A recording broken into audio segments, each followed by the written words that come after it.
جہاں سارا پاکستان عید الفطر کی خوشیاں منا رہا تھا، وہیں پر مظفر گڑھ کے علاقے علی پور میں ایک افسوسناک واقعہ پیش آتا ہے کہ سجاد نامی بندہ اپنے 7 بچوں کو اپنی بیگم کے سامنے کلہاڑیاں مار مار کر مار دیتا ہے، اور جب اس کا اپنے بچوں کو مار کر دل نہیں بھرتا، وہ اپنی بیگم کو بھی اسی کلہاڑی سے مار کر ان کو ابدی نیند سلا دیتا ہے۔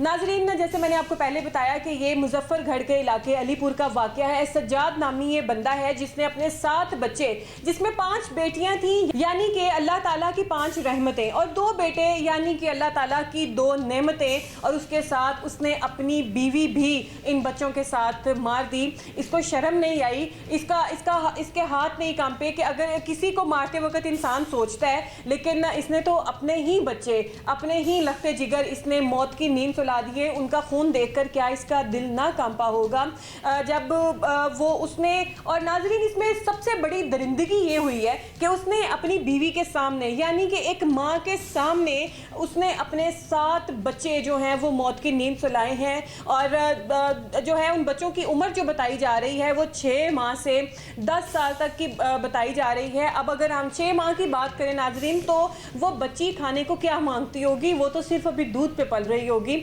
اور اس سے اس کا بھی خرچہ افورڈ نہیں ہو سکا۔ خیر، جب نیبرز ہیں وہ کمپلین کرتے ہیں پولیس کو کہ ہمیں اس گھر سے چیخو پکار کی جو ہیں آوازیں آ رہی ہیں، پولیس واقعے پہ پہنچتی ہے اور دیکھتی ہے کہ اندر خون کی ندیاں بہہ رہی ہیں، اور 8 لاشیں وہاں سے پولیس جو ہے وہ نکالتی ہے، اور عید والے دن ایک گھر سے 8 جنازے نکلتے ہیں۔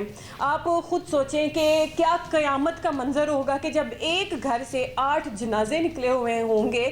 تو پولیس نے، سجاد نامی بندے نے خود اپنی گرفتاری بھی دے دی اور اپنا جرم جو تھا وہ قبول بھی کر لیا، اور اس نے کہا کہ ہاں میں نے ہی ان کو مارا ہے۔ جب اسے پوچھا گیا کہ تمہیں کیا ضرورت پیش آئی، تمہیں کیا تکلیف تھی ان سے کہ تم نے اپنے بچوں کو، 7 بچوں کو مار دیا، پھر تم نے اپنی بیوی کو بھی مار دیا، تم نے ایسا کیوں کیا؟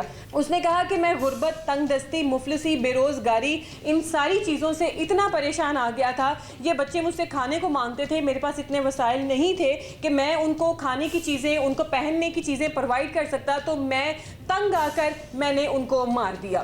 یہ تو کوئی مسئلے کا حل نہیں ہے۔ سب سے پہلی بات ناظرین یہ ہے کہ اگر یہ سوچا جائے کہ تمہارے اتنے وسائل نہیں ہیں تو تم نے 7 بچے کیوں پیدا کیے؟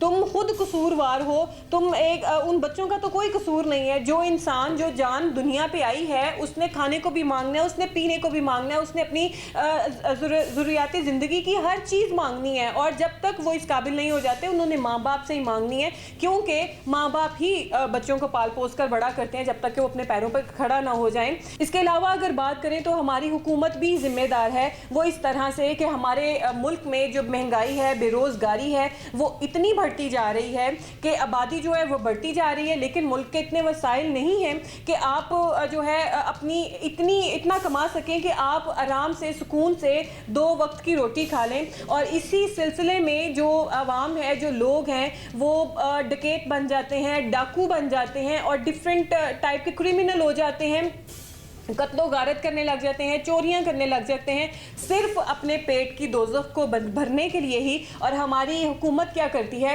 آٹے کے تھیلے عوام کو دے دیتی ہے، 5-6 ہزار روپیہ بے نظیر انکم سپورٹ کے جو انہوں نے پیسے لگائے ہوئے ہیں وہ دے دیتی ہے۔ آپ خود اپنی عوام کو بھکاری بنا رہے ہو۔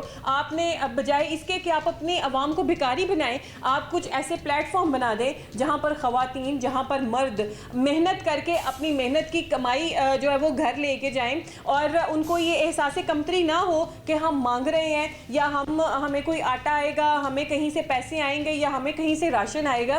تو یہ چیز نہیں ہونی چاہیے۔ حکومت کو چاہیے کہ ان معاملوں پر غور کریں، کیونکہ ملک میں خودکشی کی، ملک میں اس طریقے کے قتل کی جو وارداتیں ہیں، جو معاملات ہیں، وہ بڑھتے جا رہے ہیں۔ اسی طریقے سے اور بھی بڑے معاملات، کیسز سننے کو ملتے ہیں کہ ایک باپ نے اپنے بچوں کو زہر پلایا اور خود بھی جو ہے وہ اپنی بیوی کو بھی زہر پلایا اور خود بھی زہر پی کے مر گیا۔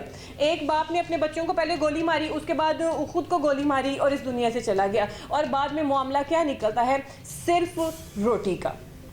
ایک وقت کی روٹی کے لیے، پیٹ بھر کے کھانے کے لیے ان کے پاس نہیں ہوتی ہے تو وہ اپنی جانیں دے دیتے ہیں. اور چند ہزاروں کے لیے جی مالک مکان ہمارے سر پہ کرایہ چڑھ گیا تھا، مالک مکان نے سامان باہر پھینک دیا اور وہ اتنا فیل کرتے ہیں کہ وہ خودکشیوں کی طرف چلے جاتے ہیں.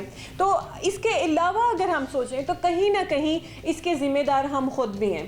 وہ اس طرح سے ہم ذمہ دار ہیں کہ ہم اپنی زکوٰۃ، اپنی خیرات ان لوگوں کو نہیں دیتے جو سفید پوش ہیں. سفید پوش لوگ بھرے پڑے ہوئے ہیں یہاں پہ، جو اپنی خودداری کی وجہ سے باہر آ کر سوال نہیں کرتے. پھر ایک قیامت خیز منظر سامنے آتا ہے کہ اس نے اپنے بچوں کو بھی مارا اور پھر خود کو بھی مارا اور وہ اس دنیا سے چلے گئے. یا اب یہ انسان جس نے اپنے 7 بچوں کو، اپنی بیوی کو مارا ہے، کیا اس کو کبھی سکون ملے گا؟ اس کو جتنی سخت سے سخت سزا دی جائے یہ اتنی ہی کم ہے.